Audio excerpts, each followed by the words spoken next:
మన ఇంట్లో మనకి ఎప్పుడు ఇలా చిటికెలో అవైలబుల్‌గా ఉండే మెడిసిన్. జలుబు చేసినా, జ్వరం వచ్చినా, బాడీ పెయిన్స్ ఉన్నాయంటే ఆ టాబ్లెట్ ఏసుకో తగ్గిపోద్ది అని డాక్టర్‌లా ఫీల్ అయిపోయి అందరూ ఈజీగా సలహా ఇచ్చే టాబ్లెట్ అది. గట్టిగా మాట్లాడితే ఈ టాబ్లెట్ యూజ్ చేయని వారు ఎవరు ఉండరనుకుంటా. ఏదో ఒక టైంలో కంపల్సరీ యూజ్ చేసిన వాళ్ళే ఉంటారు. ఈవెన్ కరోనా ప్రిస్క్రిప్షన్‌లో కూడా మెయిన్ క్యారెక్టర్ ఈ టాబ్లెట్‌దే. మీకు ఇప్పటికే అర్థమై ఉంటుంది నేను ఏ టాబ్లెట్ గురించి చెప్తున్నా అని. ప్రపంచంలో ఎలాంటి ప్రిస్క్రిప్షన్ లేకుండా ఈజీగా దొరికే మనందరికీ సుపరిచితమైన పారాసిటమాల్. అసలు ఈ పారాసిటమాల్ ఎప్పుడు కనిపెట్టారు? మన బాడీ టెంపరేచర్ తగ్గించడంలో, పెయిన్స్‌ని తగ్గించడంలో ఎలా పనిచేస్తుంది?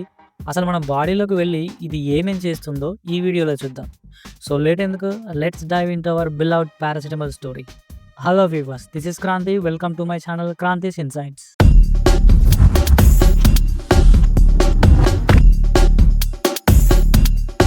పారాసిటమాల్, దీని అసలు పేరు పారా అసిటైల్ అమినోఫెనల్. పలకడానికి కష్టంగా ఉంది కదా, మనకి పేరుతో పనిలేదు కానీ యూఎస్ఆర్, జపాన్లో అయితే అసిటామినోఫిన్ అని, మిగతా కంట్రీస్లో అయితే పారాసిటమాల్ అని పిలుస్తారు. పారాసిటమాల్ని 1852లో ఒక ఫార్ములాతో తీసుకొచ్చారు. 1887లో హ్యూమన్స్ మీద క్లినికల్ ట్రయల్స్ చేసి 1950కి ఫస్ట్ యూఎస్ మార్కెట్లోకి రిలీజ్ చేశారు. కానీ 1951లో అది యూజ్ చేయడం వల్లనే ఒక ముగ్గురు పర్సన్స్కి ఆగ్రాన్యులోసైటిసిస్ అనే డిసీజ్ వచ్చిందని మార్కెట్ నుండి పారాసిటమాల్ ఎగ్జిట్ అయిపోయింది. వాళ్ళకి వచ్చిన డిసీజ్కి పారాసిటమాల్కి ఏం సంబంధం లేదు అని 1952లో తేలింది. సో మళ్ళీ పారాసిటమాల్ మార్కెట్లోకి ప్రిస్క్రిప్షన్ ఉంటేనే ఇవ్వాల్సిన డ్రగ్గా ఎంట్రీ ఇచ్చింది. 1956లో యూకే మార్కెట్లో కూడా పారాసిటమాల్ మార్కెటింగ్ స్టార్ట్ అయింది. తర్వాత ఇది కామన్‌గా ఇంట్లో ఉండే మెడిసిన్ లాగా, ప్రిస్క్రిప్షన్ లేకుండా దొరికే మెడిసిన్ లాగా ప్రపంచం అంతా స్ప్రెడ్ అయిపోయింది. చెప్తే నమ్మరు కానీ యూకేలో ఎవ్రీ ఇయర్ 6,300 టన్నుల పారాసిటమాల్ సోల్డ్ అవుతాయంట. అంటే ఒక పర్సన్‌కి 70 టాబ్లెట్లు ఒక్క ఇయర్‌కి. సో ఇదంతా పారాసిటమాల్ హిస్టరీ. మరి పారాసిటమాల్ వేసుకున్నాక మన బాడీలోకి వెళ్ళి ఏమేం పనులు చేస్తుందో ఒకసారి చూద్దాం. దీని మెయిన్ ఫంక్షన్ వచ్చేసి పెయిన్ కిల్లర్‌గా పనిచేస్తుంది. హెడేక్స్, మైగ్రేన్, బాడీ పెయిన్స్ వీటి మీద ఎఫెక్ట్ చూపిస్తుంది. కోల్డ్, ఫీవర్ వచ్చినప్పుడు బాడీ టెంపరేచర్ తగ్గించడానికి కూడా దీన్ని వాడతారు. సరే బాగానే ఉంది, పెయిన్ కిల్లర్గా యూజ్ అవుతుంది, బాడీ టెంపరేచర్ని తగ్గిస్తుంది. బట్ ఫీవర్ వచ్చినప్పుడు బాడీ టెంపరేచర్ పెరగడం కానీ, ఈ పెయిన్ అనే ఫీలింగ్ మన బాడీకి ఎట్లా తెలుస్తుందో ఒకసారి చూద్దాం. ముఖ్యంగా ఈ పెయిన్ కిల్లర్స్లో 2 టైప్స్ ఉంటాయి. ఒకటి డైరెక్ట్ బ్రెయిన్ సెల్స్ మీద ప్రభావం చూపేవి, 2 బాడీలో ఒక పర్టికులర్ పార్ట్ మీద ప్రభావం చూపేవి.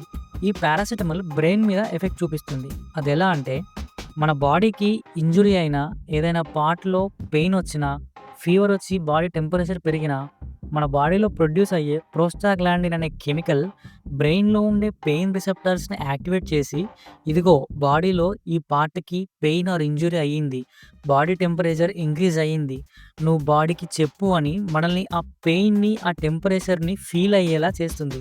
ఇప్పుడు మనం పారాసిటమాల్ని తీసుకోగానే అది బాడీలో ప్రొడ్యూస్ అయ్యే ప్రోస్టాగ్లాండిన్తో ఇంటరాక్ట్ అయ్యి అవి ఎక్కువ ఉత్పత్తి అవ్వకుండా అడ్డుకుంటుంది. అలా వాటి ఉత్పత్తి తగ్గిన కొద్దీ మన పెయిన్ని క్యారీ చేసి బ్రెయిన్లో ఉండే నొప్పిని యాక్టివేట్ చేసే రిసెప్టర్స్కి ఇన్ఫర్మేషన్ చేరకుండా ఆపేస్తుంది. సో పెయిన్ అనే ఇన్ఫర్మేషన్ బ్రెయిన్లో ఉండే పెయిన్ రిసెప్టర్స్కి వెళ్ళట్లేదు కాబట్టి మనం పారాసిటమాల్ తీసుకున్న 40-45 మినిట్స్ తర్వాత టెంపరేచర్ తగ్గడం కానీ, ఆ పెయిన్ రిలీఫ్ అవ్వడం కానీ జరుగుతుంది. సో మరి ఎన్ని గంటలు ఈ పారాసిటమాల్ ప్రోస్టాగ్లాండిన్ ఉత్పత్తిని అడ్డుకుంటుంది అంటే 4-5 అవర్స్. దీని డోసేజ్ వచ్చేసి ఒకసారి 500 mg, అలా 24 అవర్స్లో 4-5 అవర్స్ గ్యాప్ ఇచ్చి 4 టైమ్స్ తీసుకోవచ్చు. ఇది కాకుండా 3 డేస్ కంటే ఎక్కువ కంటిన్యూ చేయొద్దు. ఇది డోస్ ఎక్కువగా తీసుకుంటే స్కిన్ ర్యాషెస్ రావడం, బ్రీతింగ్ ప్రాబ్లమ్స్, బ్లీడింగ్ అవ్వడం, లివర్ ప్రాబ్లం వంటి సైడ్ ఎఫెక్ట్స్ కూడా వచ్చే అవకాశం ఉంటుంది. ఇదంతా పారాసిటమాల్ తీసుకుంటే మనిషి బాడీలో జరిగే ప్రాసెస్. జంతువుల మీద దీని ప్రభావం ఎలా ఉంటుంది అంటే, ఈ పారాసిటమాల్ని మనుషులకే కాదు, కుక్కల్లో వచ్చే యాక్యులోస్కెలిటన్ అనే పెయిన్ని తగ్గించడానికి పారాసిటమాల్ అనేది లైసెన్స్డ్ డ్రగ్. కానీ పిల్లలకి ఇస్తే పిల్లిలో ఈ మెడిసిన్ని బాడీ నుండి ఫిల్టర్ చేసి బయటికి పంపే ఎంజైమ్స్ ఉండకపోవడం వల్ల వామిటింగ్స్ అవ్వడం, నాలుక రంగు మారిపోవడం, ఇంకొన్ని సిచ్యువేషన్స్లో బ్లడ్లో రెడ్ బ్లడ్ సెల్స్ని ఉత్పత్తి చేయకుండా ఆపేసి చనిపోయే అవకాశాలు కూడా ఉన్నాయి.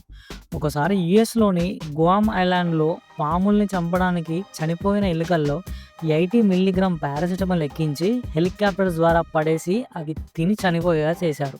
సో, ఇది మనకి చిటికలో అవైలబుల్‌గా ఉండే మన పారాసిటమాల్ స్టోరీ. మీకు నచ్చింది అని అనుకుంటున్నాను. Thanks for watching. Please do subscribe my channel. మరొక ఇంట్రెస్టింగ్ వీడియోతో మళ్ళీ కలుద్దాం. బాయ్.